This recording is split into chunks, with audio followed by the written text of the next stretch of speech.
did Newt Gingrich in the 1994 Congress presage the Republican Party of today? Julian Zelizer will be here to discuss his new book, Burning Down the House. How do you write about a sexual assault that took place at a New England boarding school 25 years ago? Lacy Crawford joins us to talk about her memoir, Notes on a Silencing. Elizabeth Harris will give us an update from the publishing world. Plus, we'll talk about what we and the wider world are reading. This is the Book Review Podcast from the New York Times. It's July 17th. I'm Pamela Paul.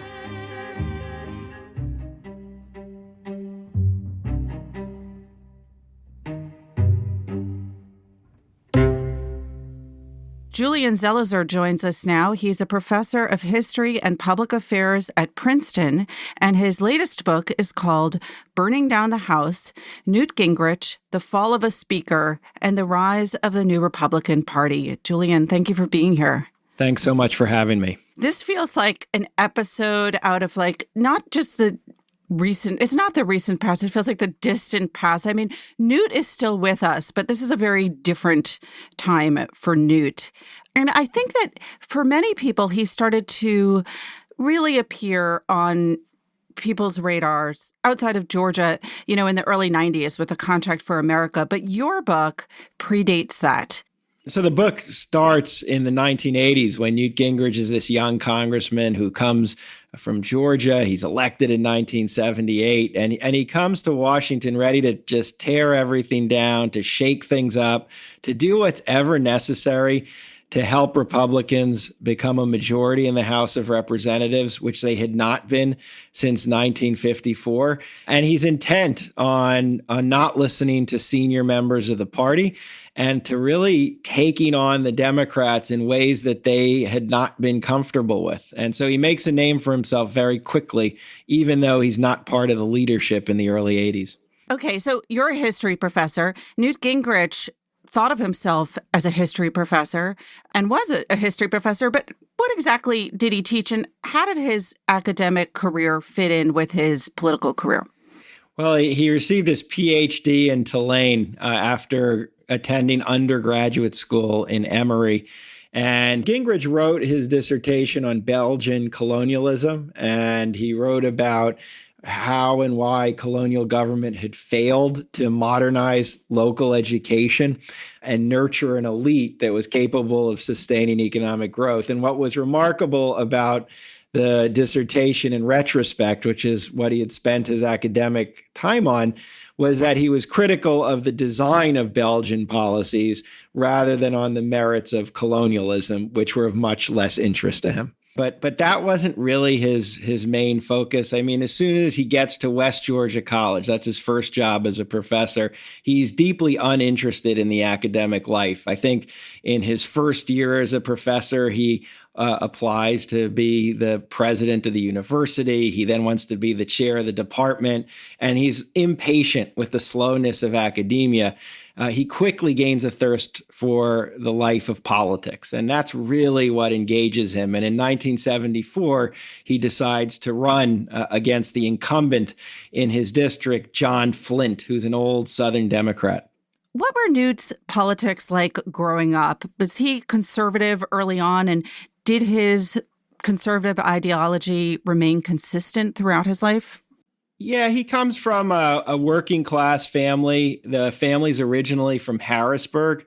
His father left his mother while she was pregnant with him, so he didn't have much of a relationship with him. He is raised primarily by his stepfather, who's in the military. So Gingrich spends a lot of his youth traveling around. He's what we call an army brat and lives in different places in Europe before the family finally settles in Georgia, which is the final stop. He's a Rockefeller Republican during the 1960s. He is conservative, but he is interested in Republicans like Nelson Rockefeller and then Richard Nixon, who had ambitions of building a big Republican coalition, as FDR had done for Democrats in the 1930s. He doesn't really make a hard right turn until about 1975. And what prompts that? Well, he ran for the first time unsuccessfully in 1974 against Flint, and then he's getting ready to run against Flint again in 1976. And he meets some people associated with the conservative movement, like Paul Weyrich, who's running these camps for up and coming Republicans. And he, like many young Republicans, starts to become enamored with what's this conservative movement that's bubbling up in America and talking about the need to dismantle government, to be much more aggressive on national security. And this is when he starts to shift to what will eventually be the Reagan Revolution.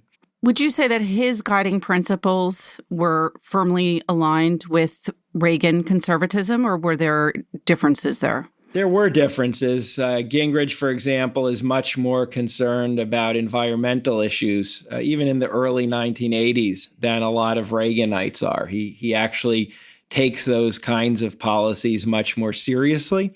But generally, he lines up by the time he's in the House. He believes in tax cuts. He believes in deregulation. He believes, importantly, in a very muscular approach to fighting the Soviet Union and to fighting allies in places like Central America. So though there are differences between him and some of the hardcore inner circle of the Reagan administration, generally they line up pretty well. All right, let's jump ahead to the period between 1987 and 89, which is really where the main action in your book takes place. What was going on with congressional politics in the late 80s, and why do you look at this period? So by the late 80s, by 87, Democrats still have control of the House of Representatives. They've regained control of the Senate in the 1986 midterm election. So Congress has become the last stand in some ways against the Reagan Revolution. And there's a new Speaker of the House in 1987, a guy named Jim Wright from Texas, who had been the majority leader.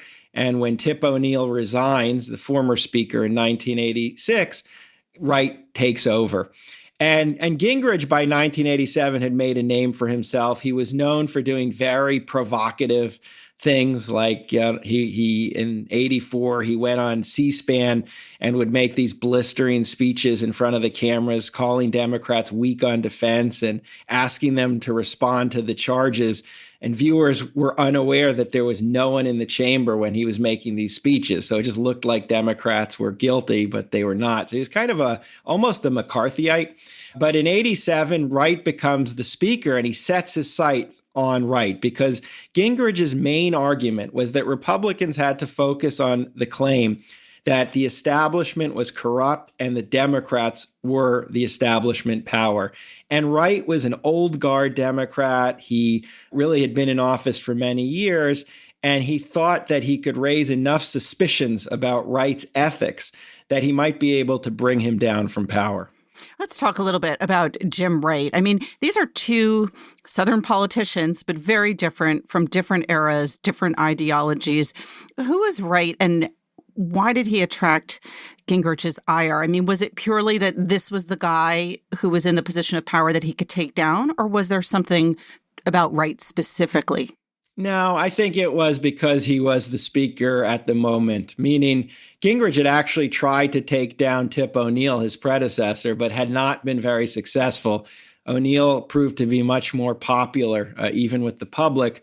Wright, the key weakness, he was this kind of old school Democrat from the Fort Worth area. He was a very traditional legislator, believed in bringing as much money possible back to the district, had worked his way up slowly through Congress, served as majority leader since 1976. He was sympathetic to younger voices in the Democratic Party, but he was more of an old line Democrat, more moderate on foreign policy, not really a reformer.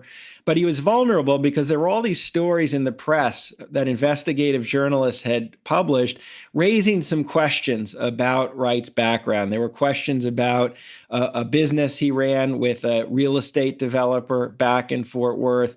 There were stories about this book he published of speeches, and he would sell it in bulk whenever he spoke to large groups. That sounds familiar.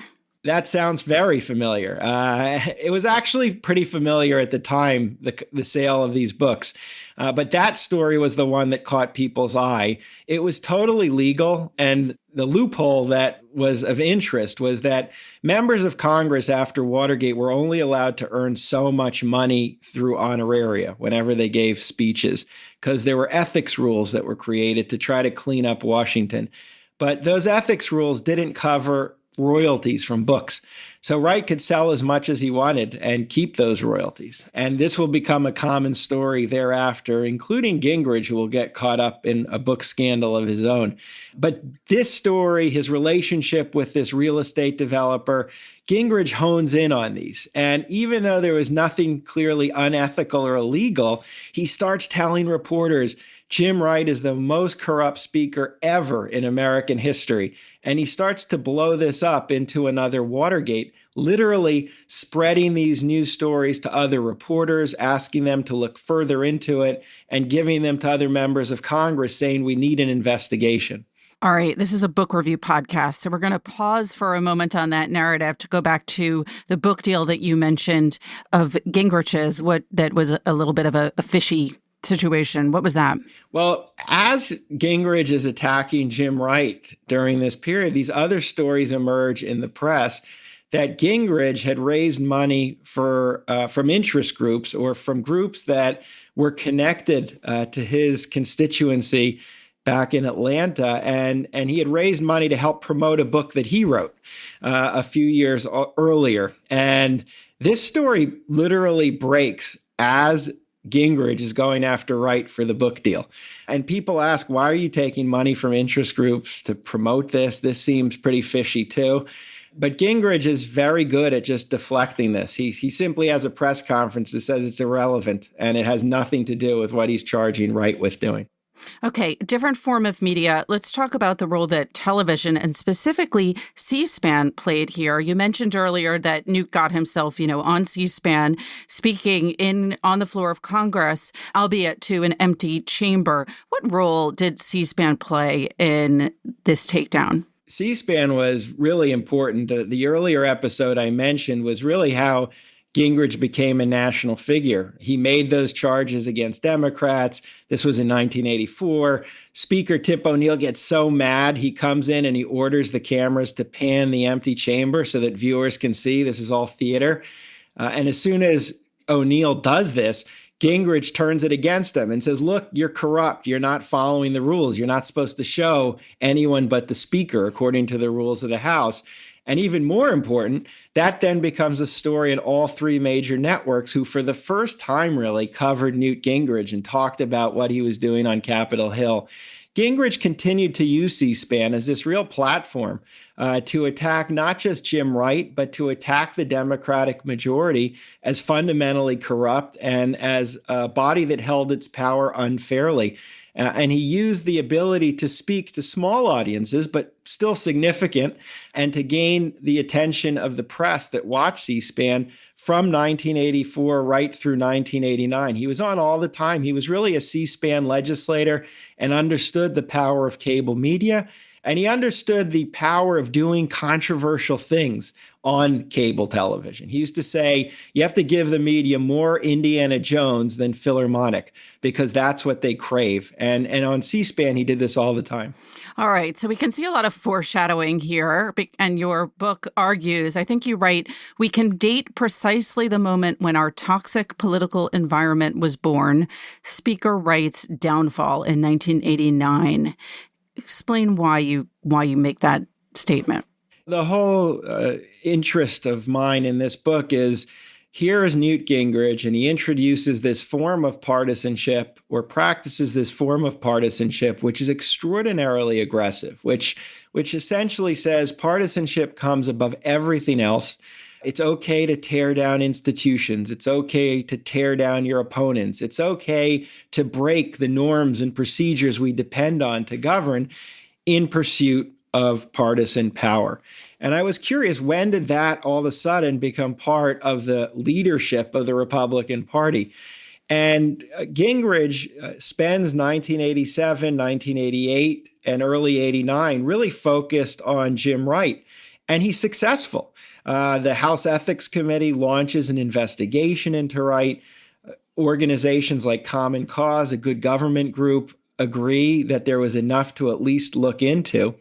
And during this, in the middle of this whole investigation, as it's really accelerating, a position opens up in the Republican leadership for House Minority Whip. And the Republicans decide to elect Gingrich to the position, which was kind of a shock at the time because he was seen as such a radical element on Capitol Hill. And they elect him because of what he's been doing to Jim Wright, because of how successful he was going after the Democratic majority. So it's because of the downfall of Wright that Gingrich-style partisanship is both legitimated and he literally gains a seat at the table in the Republican leadership. I mean, when you hear the phrase new Republican Party or rise of the new Republican Party, sometimes it's dated to Goldwater. Sometimes it's dated to the, sort of fall of Rockefeller Republicanism. Sometimes it's dated to Reaganism or the rise of neoconservatism or the 1994 contact with America. What makes this sort of the moment different from those other moments that leads to a change in what Americans believe in or stand for, or how they operate? I mean, all those other elements are important in terms of understanding where did the ideas of modern conservatism come from. So Barry Goldwater is very important. But what's really important in Washington ultimately is who translates all this into power. Who is able to figure out how to make this the new governing model of a party? And that's why Gingrich is a little different than Goldwater, who ultimately loses, the neoconservatives, who are primarily intellectuals promoting ideas. This is a guy who's a power broker, and he gets himself at the center of a party right before it's about to take over Capitol Hill.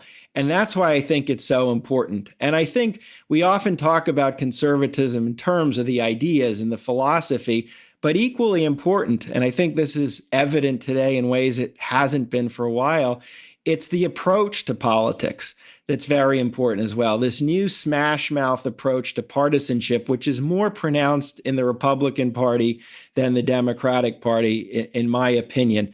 I think Gingrich is a much more important player than some of the others you just mentioned. All right, well, let's talk about the politics right now, since you brought them up. I mean, Newt Gingrich is still with us.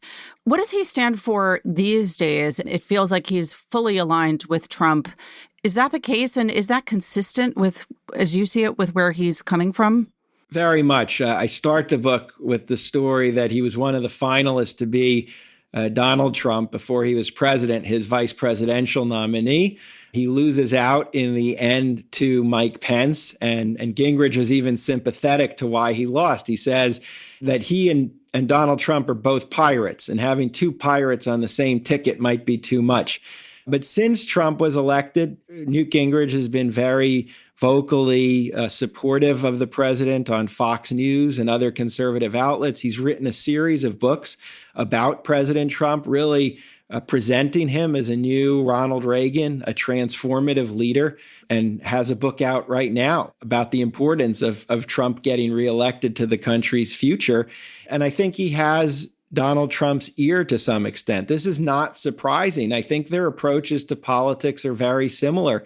Donald Trump also is willing to do whatever is necessary and break governing institutions to achieve power. And even Donald Trump's language, the blistering language he's willing to use against opponents, really resonates with what Newt Gingrich used to do in the 1980s and then the 1990s, when he said things that even made some Republicans uncomfortable about his opponents. What do you think Newt Gingrich wants now? I don't know what he wants now. I believe he does want to be remembered as a relevant and important figure in the evolution of the Republican Party. I think he sees an arc between Ronald Reagan and Donald Trump, and he wants to be seen as part of that, part of the reason this all took place on Capitol Hill. And I still think he wants to be a presence, a public presence. This is something he always craves, that limelight. He craves the television camera so that his opinions are out front.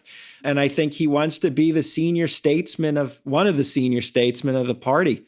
In 2016, everyone talked about, will the party, the senior party leaders, restrain Trump, or what do they think of Trump? And people refer to the Bush family. But I thought really Newt Gingrich is the person they should be talking about. And I think Gingrich is more than comfortable with the current administration. Did you talk to Newt Gingrich for this book? I met him before the book. While I wrote the book, I tried several times, but he was unable to keep the meetings. That said, he did grant me access to his congressional papers, which are the bread and butter of how historians do their research. They're in West Georgia College, and they're really a phenomenal collection, a remarkable look into what he was doing at the time. And it had the kind of material that really hadn't been looked at that most historians crave, staff memos, handwritten notes, strategy documents that really outlined exactly what was on his mind. And I was able to write this book about congressional history in a way that I couldn't have imagined before I started this, because these are usually very elusive. I mean, it's one thing to write history where everyone is dead, but you're writing about someone who is very much alive. Did you think at all about how he might respond to this book? And have you heard anything from him? I haven't heard from him. There are many people in the book who are alive. I mean, Jim Wright was alive when I wrote this. I did meet with him. Many of the reporters who I write about are still practicing, and they're still around. And obviously, he's very active. But I don't know. I write a lot of contemporary history. And in the end, I kind of leave their reactions up to them. And I just try to do the best I can to really capture what took place. And I just leave it at that. What are you looking at next? I'm writing something very different. I'm in the middle of a book about a rabbi named Abraham Joshua Heschel, who became in the 1960s a civil rights activist and an anti-war activist. And I'm writing a short biography about his life and his role in American history. All right. Well, something to look forward to. Very much a change of pace. Julian, thank you so much for being here. Thanks so much for having me. Julian Zelizer is the author of Burning Down the House, Newt Gingrich, The Fall of a Speaker, and the Rise of the New Republican Party.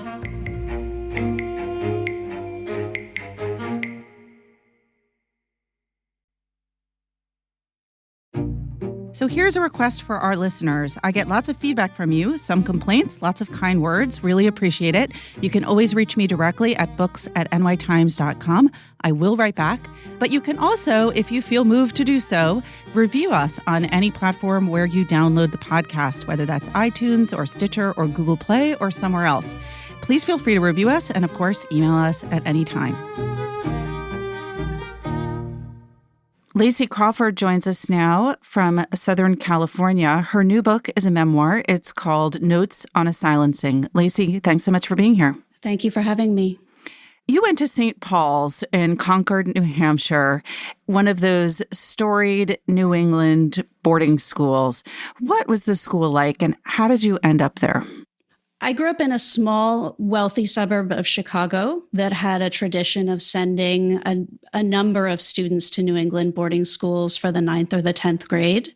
And this was, I suppose, a tradition that wasn't in my family, but that seemed impressive. And when I was 13, my parents took me to visit some of these boarding schools, and I was simply knocked out. They're like small universities, but for a handful of 14 and 15-year-olds, the gorgeous Gothic quadrangles and the soaring chapel towers and the woods and the playing fields and the opportunities. So I think it seemed like these kind of Elysian high school fields that were available to me if I could get in and my parents could afford it. And so it was sort of a shared ambition and a shared dream for my family and me.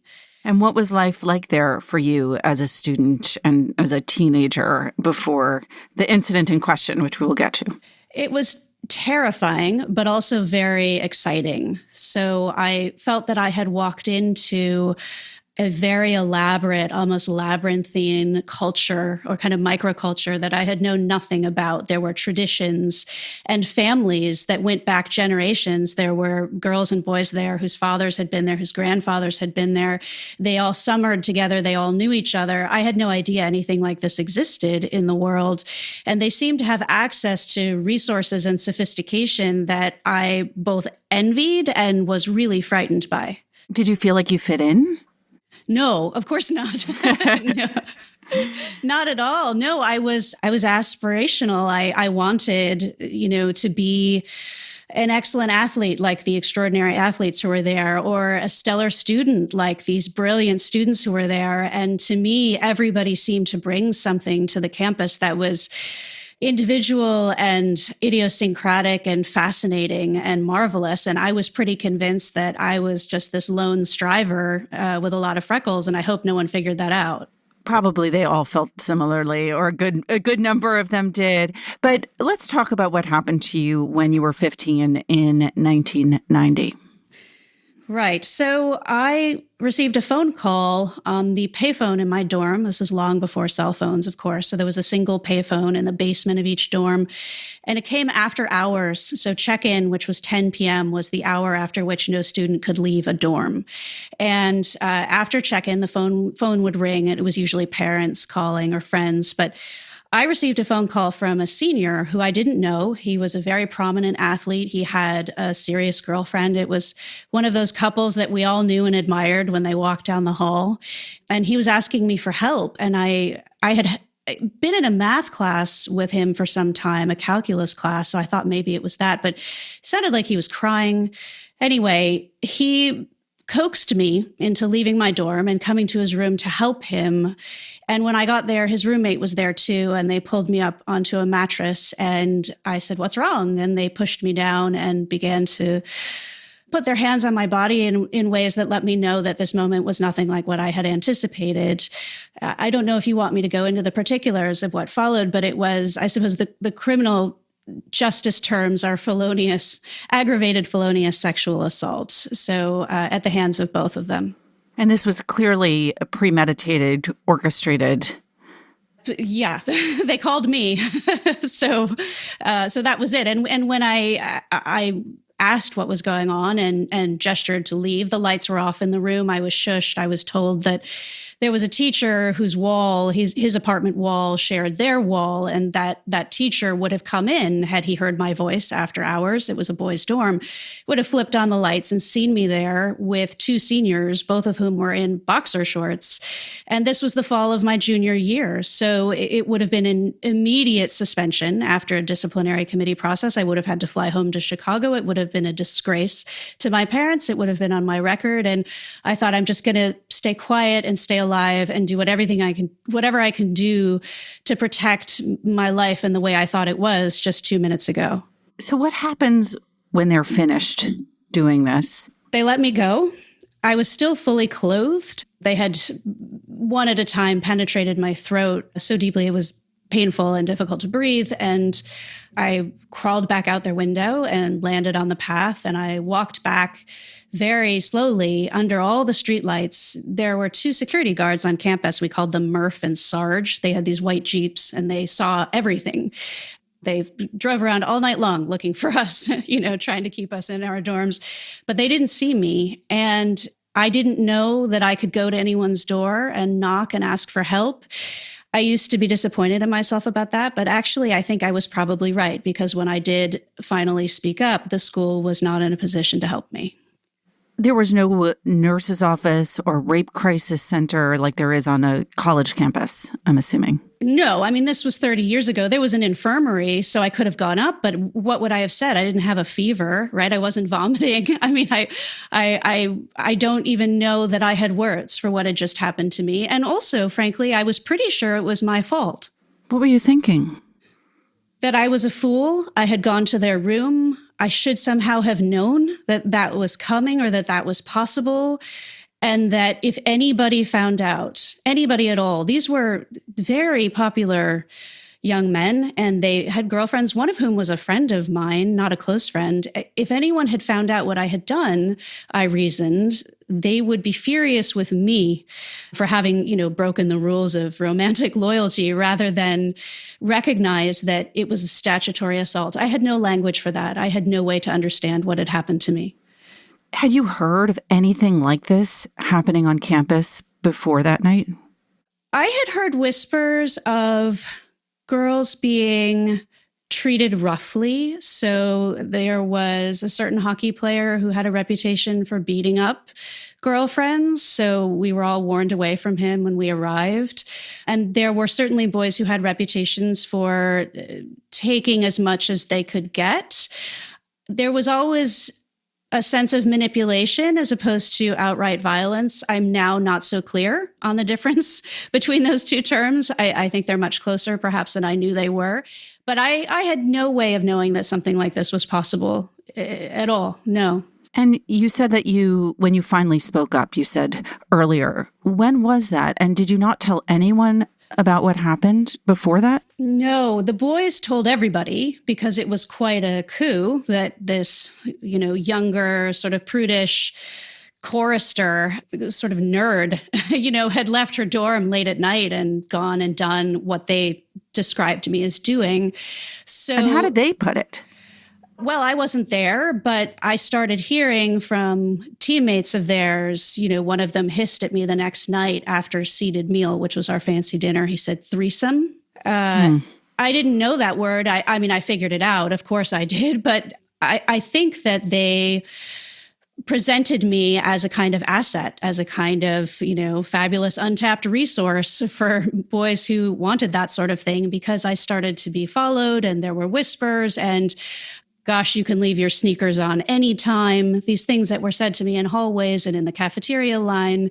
So it was clear to me that I was now prey.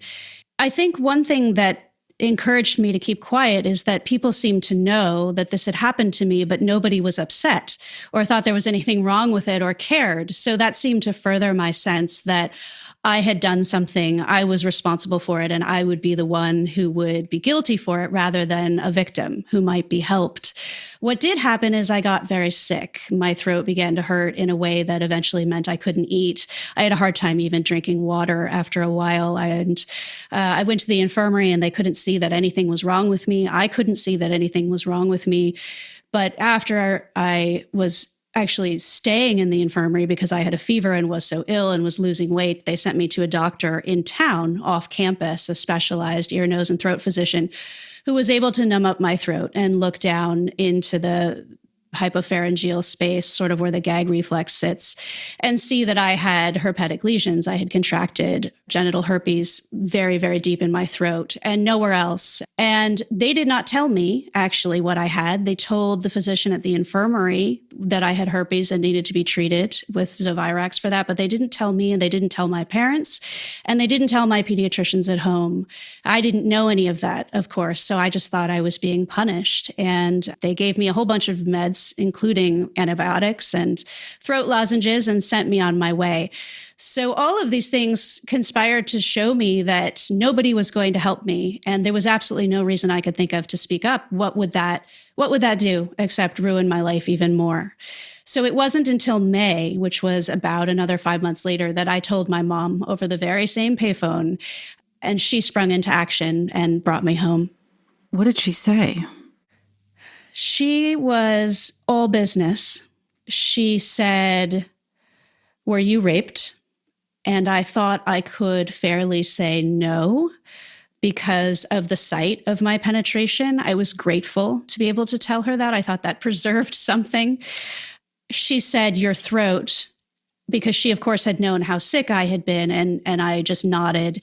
And she said, "We'll bring you home. We'll bring you home right away." I begged her to let me stay and finish my exams, finish out the year. I didn't want to give up anything I had worked toward. So I did. I stayed on campus for a little while. She called the school. She and my father told the administrators what had happened, made plans to bring me home and end my academic year early. And during that time, the school, rather than contacting the police, launched their own internal investigation. And I didn't know any of that was going on, but that began the cover-up, or continued. What was the cover-up? What did they end up doing? Well, they spoke with, and I only know this because it's been read to me from police records that date back to 1991, but they spoke with my advisor and the school psychologist and other students on campus. They did not speak with me, and they concluded that the event had been consensual and that therefore they had no obligation to report it to the authorities in the state of New Hampshire, which was in flagrant violation of the law, and that there would be nothing to do. And so the boys were allowed to graduate. One of them graduated with top prizes. And that was that, such that when I got home and my mom took me to my pediatrician in Chicago, who did a proper examination that's befitting of a victim of sexual assault, and she called 10 days later and said, "I'm so very sorry.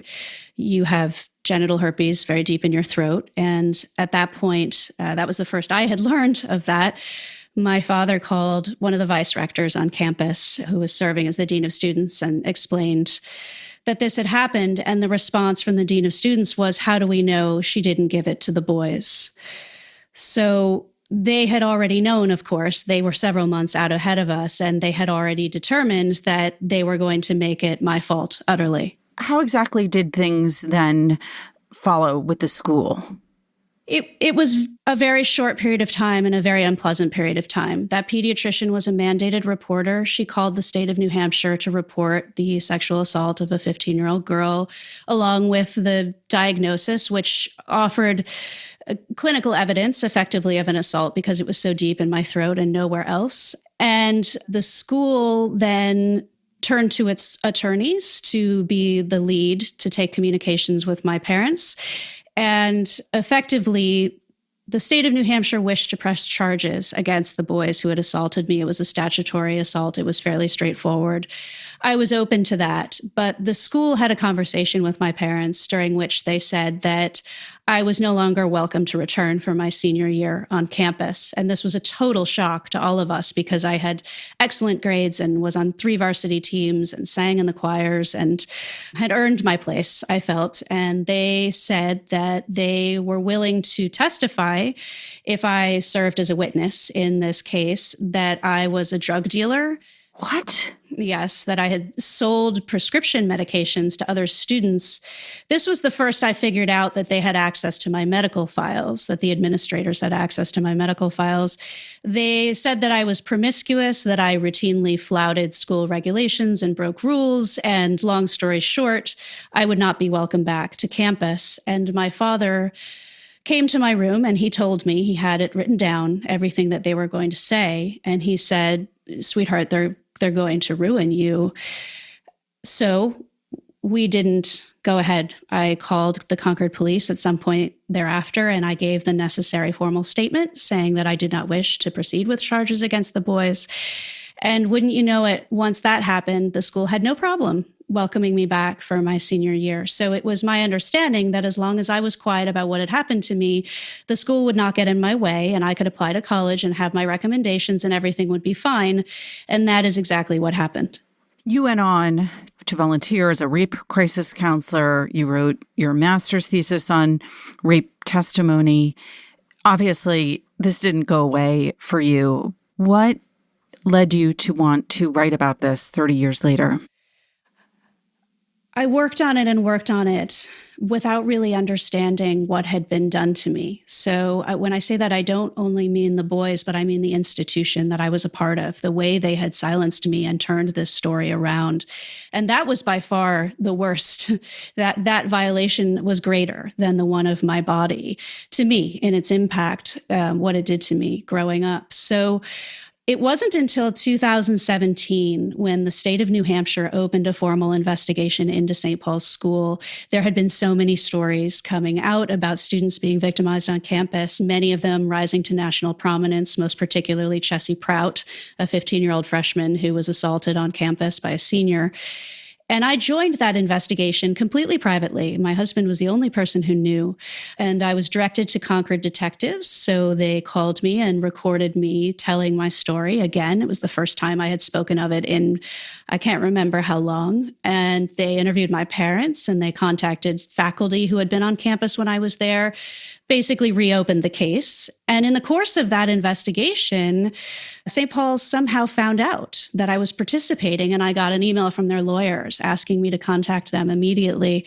This was unsettling at best. I forwarded it to the Concord police, and they immediately drove up to campus and asked for my student file, which, even though it was 25 years old on that day in August of 2017, just happened to be available to the rector in his office. He himself has said to me, I don't know why I had it. Maybe the lawyers had pulled it. So it was no secret to the school what had happened to me. Even 25 years later, they knew.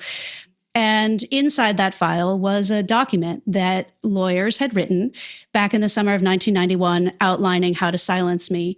It was everything I had remembered, everything I had told the police. And I said, that's it. That's exactly what I told you. And the police said, we think this is the smoking gun. We think this is obstruction of justice. We think this is witness tampering. It's everything the Attorney General is looking for in his investigation of the school. But when they presented it to the Attorney General, they were severed from my case, and they were told that my case file would not be included in any way in the investigation into St. Paul's School. And that was that. And I thought, my God, they silenced me once when I was 16, and they're going to do it again. And I'll be damned if they get away with it this time. So I wrote in a kind of longing to finally be able to say the thing that had happened to me. And also because when they found that document in my file, and subsequently, I should say, interviewed the boys, neither of whom denied the particulars of what happened. They did claim it was consensual, but they did not deny it. There was a kind of validation of my experience that restored something that had been long broken. And it's my sense that there are so many survivors who have been assaulted in the context of schools or universities or the military or athletic organizations or companies who had an institution that tried to silence them. And if they could see the way I did, the note in their file that lays out the plan, if they could see that they were supposed to take the blame, they were supposed to take all of the shame, it was restorative to me, and I wanted it to be restorative to everyone. I saw behind the curtain. This is how it's done. Have you had any direct contact with either of those two boys, now men, who assaulted you? No. You recently had lunch with the current rector at St. Paul's, not the same person who was there in 2017. How did that come about? What was that like? Well, St. Paul's being St. Paul's, they got a hold of a copy of the book very early.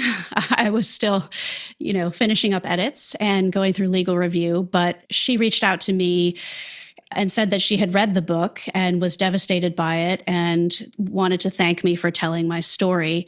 I had to sit with that email for about a month before I responded, and I did write back. I had hoped to send her a copy of the book when it was in a more finished form, because I had this wild wish that the first woman leader of St. Paul's School, she's the first woman in its 160-something year history, that she might be open to hearing this story. Me Too had happened. The investigation had happened. Maybe we could have a conversation. And indeed we did. She was in California on business. She drove an hour. I drove an hour. We had lunch. I went in shaking so hard I was scared to be driving. And what ended up happening is she spoke for much of the meeting about the challenges she was facing. So we have begun a very, I hope, candid, very careful discussion. If you sort of pay attention to the media at all, we've been kind of taking care of each other that way. The school did not issue any denials or refute my story. Similarly, I have hope that she is willing to turn the ship around, but there are an awful lot of people with strong connections and beliefs about St. Paul's School, and she has a very, very difficult job ahead of her. What would true justice look like to you at this point? I'm not interested really in justice for me because in a way, it may sound sentimental, but life has given me that. I'm in a loving marriage and I have a family, and I feel that I found myself and I was able to learn to live, and that is all I could hope for. I don't need anybody to go to prison on my behalf. However, the stories I am hearing from people, the stories that are flooding in, make me so enraged on behalf of all of the other victims who have been silenced, many of them by exactly the same process I have described, meaning they did come forward, they did talk to police, and their stories were basically shut down. I think we need to begin with a reckoning. We need to begin with full knowledge of what has been going on and unfortunately continues to go on that campus. It sounds like what you did was a very important first step and such a powerful story, such an important book. Lacy, thank you so much for being here. Thank you so much for the opportunity. Lacy Crawford's new book is called Notes on a Silencing.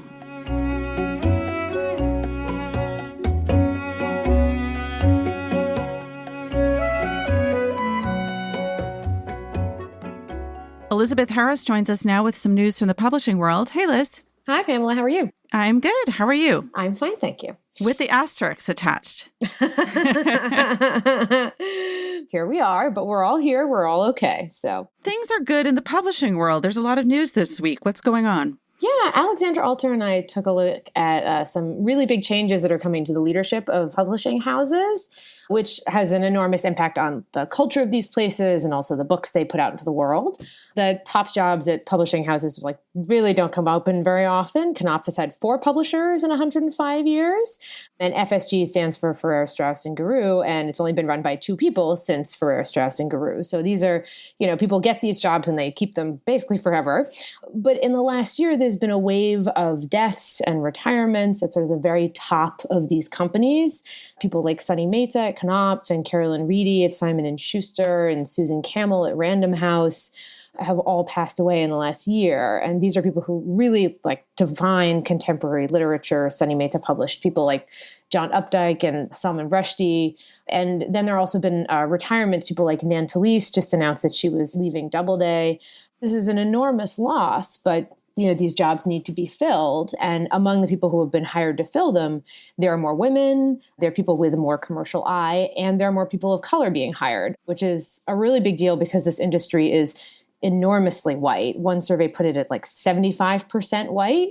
But in the past week, 2 huge jobs have gone to Black women. One is Dana Kennedy, who was the administrator of the Pulitzer Prize and used to be an editor here at the Times. And she'll be the new publisher of Simon & Schuster. And the other is Lisa Lucas, who runs the National Book Foundation, and she'll be the publisher of Pantheon and Schocken Books. And one thing that's really noteworthy about these women is that they come from outside of publishing, and that's unusual. Generally, people kind of start as assistants and you sort of climb your way up over many, many years. But if publishing is really serious about diversifying, especially its leadership, a number of people think that they need to sort of seriously look outside their own ranks because there just isn't much of a pipeline of people of color within these houses. And in the last week or so, they've shown a willingness to do that. Well, it's interesting. I mean, publishing has sort of been this very gentlemanly white shoe kind of industry where you get your name slapped on top of an imprint. It's like banking and law firms where places are named after their founders. And once your name is on an imprint, it would sort of be there forever, like Nan Talese books at Doubleday. And I remember when I graduated from college a bazillion years ago, the entry-level jobs in publishing paid abysmally low.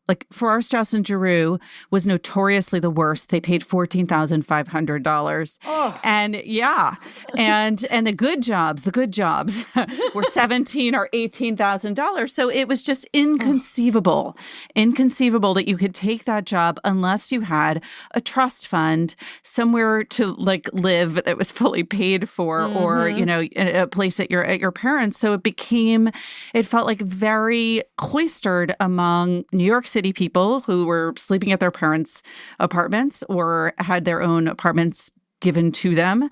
It was like a trust fund baby industry, and it is impossible to break in. And then once you do break in, as you mentioned, it's the climb upward is very slow.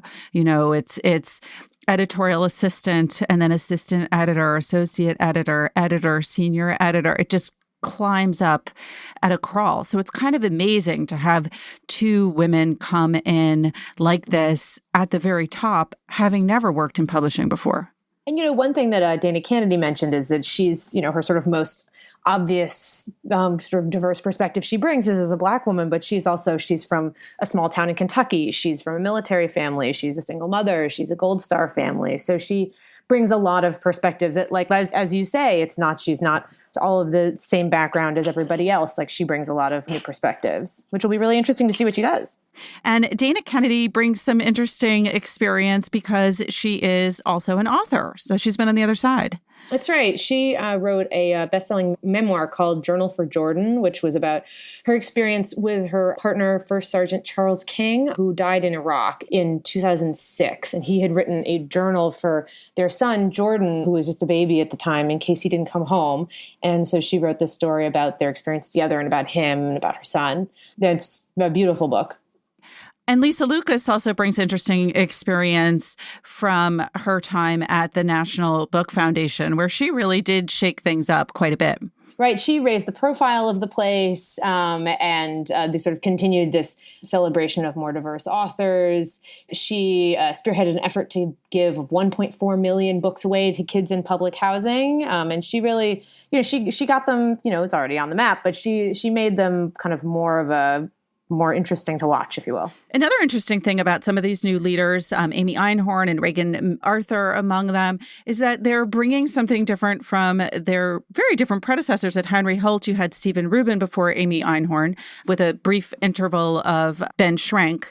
And at Knopf, of course, you had Sunny Mehta, who was directly succeeded Robert Gottlieb, being replaced by Reagan Arthur, who came from Little Brown. What kind of differences do you see in their approach?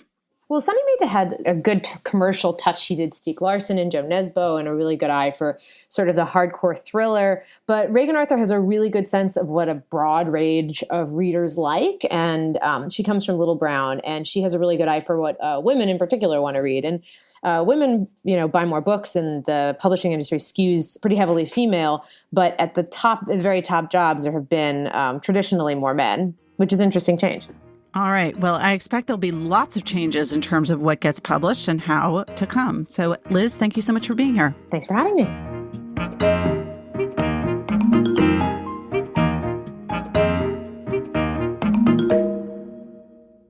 Joining us now to talk about what we're reading, my colleagues Elizabeth Egan and Lauren Christensen. Hey, guys. Hi, Pamela. Hi, Pamela. Let's start with you, Lauren. We haven't talked about what you've been reading for a while now. What are you reading these days? So way back in the very beginning of quarantine, I think it was like the first week of March, I made a panic order at the Strand of like 20 something books. And all these paperbacks that I'd really wanted to read for a long time. And I was like, the Strand can't go out of business. So I ordered all these books, and then they were having delivery issues. And so I didn't actually get them until the beginning of June. And by that point, I completely forgot about which books I had ordered. So it was kind of like this surprise Christmas present that I had just gotten. And one of the books that I chose immediately was Widow Basquiat by Jennifer Clement. It's this slim little book, almost verse-like. And it's all about this woman named Suzanne, who was Basquiat's lover and muse. And they had a obviously very complicated, tumultuous relationship. I mean, he had several other lovers, many of whom were men, and he could be very violent and abusive to her, but always he came back to her. And it seemed like his creative energy was very much tied up in her love and her devotion. And it's just this incredible Patti Smith-like story of, just drugs and that kind of era of, I mean, I guess it was a little bit later than that, but of just sort of New York youth, just kind of running free and experimenting with different modes of life that their parents maybe wouldn't have approved of. And I think one of the things that really struck me about this book was how it resonated now. I mean, there's so much about, first of all, the AIDS pandemic, which spoke so much to this moment that we are in so many ways, and the paranoia and the fear of the unknown. And that was a really interesting parallel to see. And then at one point, Suzanne, she has another sort of boyfriend on the side, this very sweet, mild-mannered, gentle Black man who, I mean, I think he was in his early 20s. I mean, a really young kid who ends up dying in police custody. And he's arrested for I think, graffiti, and ends up dead in a hospital because of police brutality. And this was the 80s. And all of these moments really echo so much, right? Reading it right now, it just was a really interesting way to look at, how some of these problems maybe aren't as unprecedented as we think, or as I tend to think. And beyond that, I mean, the writing is it's like poetry, and the the voice oscillates between Jennifer Clement's narration, her sort of third person omniscient narration, and then these italicized, it sounds like transcribed conversations that she had with Suzanne in her kind of idiosyncratic lilt and her way of putting things. It really brings this relationship and this moment to life. And it made me very nostalgic for a sort of New York City that I think hopefully will exist again, but doesn't quite exist right now. You want to be running around in the streets doing drugs and sleeping with artists graffiti, again, Lauren. Yeah, exactly. And it's really just about sort of Basquiat's jealousy, his hubris, but also his genius and his playfulness, and sort of how love and violence are kind of two sides of the same coin. It's a really breathtaking, but quick, powerful read. So yeah, I recommend that very highly. Liz, how about you? What are you reading? I am reading for the second time in 1 year a book called Friends and Strangers. It's by J. Courtney Sullivan. It's her fifth novel. And I read it as a galley, the pre-publication copy, and just turned to it again a few days ago in hardcover. It's been out for about a week and is actually now at number 10 on our bestseller list. Congratulations to Courtney. I don't often reread a book for a second time, so soon after I've read it the first time. I think like many of us, I'm having some concentration issues at the moment. And what? The world has changed. Sorry. Why? That applies to book reviewers also. I think the world has changed so much since the first time I read this story, and a lot of the themes in it feel even more relevant than they did when I read it the first time.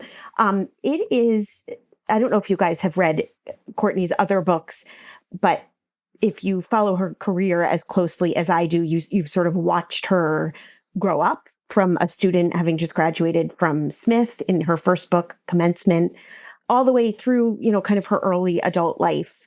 I don't think she considers her books completely autobiographical, but as a close reader of them, you see how she's evolved as a writer, which I love. And in this book, Friends and Strangers, we hear from two different women. One is Elizabeth, who is a writer and a new mother of a boy named Gilbert, which I love because I thought it was a great shout out to Gilbert Blythe of Anne of Green Gables, one of my all-time favorite men. And Elizabeth has just moved from Brooklyn to a small town that is actually, I don't think, ever named. After 20 years in the city, she's homesick and still obsessively checking her Brooklyn Facebook moms group, which is granular to say the least. And she's struggling to get back into writing.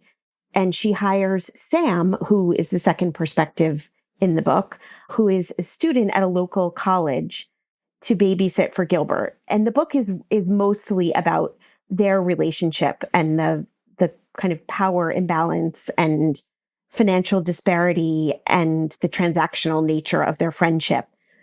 But it's also about how two women wedged into a very tight space still manage to occupy these very different hemispheres. So it becomes a commentary also on the haves and the have-nots and who has access to what and why. I would describe it as a serious story wrapped around a lighthearted, funny commentary. Courtney's books always have a lot of wit in them, and this one is no exception. I was going to ask you actually for a Courtney Sullivan sort of primer, because I have not read her books, but she's written Maine, I know, and yeah, Commencement was her first book. It was about a group of friends graduating from college and their entree into the world. And then Maine, which is about a family. It's a generational story about a family and a beach house in Maine. And then her most recent books, I think the next one was The Engagements, and then Saints for All Occasions. And they're all very different, but she has a gift for telling serious stories that have a funny side to them, if that makes sense. And if you are still feeling, cooped up during this hot and slightly strange summer, I would encourage you to begin at the beginning and read all 5 of her books, but especially this most recent one, Friends and Strangers. I'm someone who has pretty much hundreds of books stacked up around me at all times, and I've chosen to read this one twice for a reason. So, Pamela, now I want to hear what you're reading. I just read years after everyone else read it, which is the way I roll with anything that lands on the bestseller list, Trevor Noah's memoir, Born a Crime. And I read it kind of in the nick of time because I borrowed a copy from our au pair until very recently, who was returning to South Africa. And she was just a huge Trevor Noah fan. And interestingly, my daughter has to read it for high school required summer reading. And she too has a copy, but a brand new copy, which I felt like she did not want me to mar in any way. So I was reading my au pair's copy, and it really, I think, lived up to the hype. I remember well that Michiko Kakutani wrote a rave review of it. And I'm one of those people, one of those few people who has never seen Trevor Noah. I've never seen him perform. I've never watched his show. I also never watched his predecessor, Jon Stewart, on the show. So it's nothing against Trevor. I guess I'm just don't watch that much TV. But the book, it really, you don't have to know anything about Trevor Noah or be a fan to enjoy. It's really his story of growing up in South Africa, and it deals a lot, of course, with race. And I'm always very interested in how race operates in countries outside the United States. I think sometimes we here tend to think that our problems are unique. And I'm interested in the very, very different ways that race operates in other countries, whether it's Brazil or places I've lived in Thailand, for example. There's a lot of racism and a lot of discrimination within the people who live in the country. You know, whether it's the majority Thai or the ethnic Chinese in that country, or hill tribes, or immigrants coming in from Burma or from Laos, or when foreigners come, whether they're white or Black, they have lots of opinions about those and many gradations. And so I've experienced that, as well as in France, where they have a whole other thing. And South Africa is, I think, particularly fascinating. Our au pair was from Durban, and when she came, she explained that she was colored, which, of course, is a word that is basically verboten here, but there has a very particular meaning. And Trevor Noah really explains what that is and the difference between being colored and being biracial, which is quite different in South Africa. When our au pair was here and she said she was colored, we were like, can we find something else to call you while you're here? And said, well, are you biracial? And she, very deliberately said, oh, no, I'm not biracial. So it's I found completely fascinating, but also a funny book, not surprisingly, since he's a comedian, and more surprisingly, really sad. So I'm a sucker for books that make me laugh and cry, and this one definitely did both.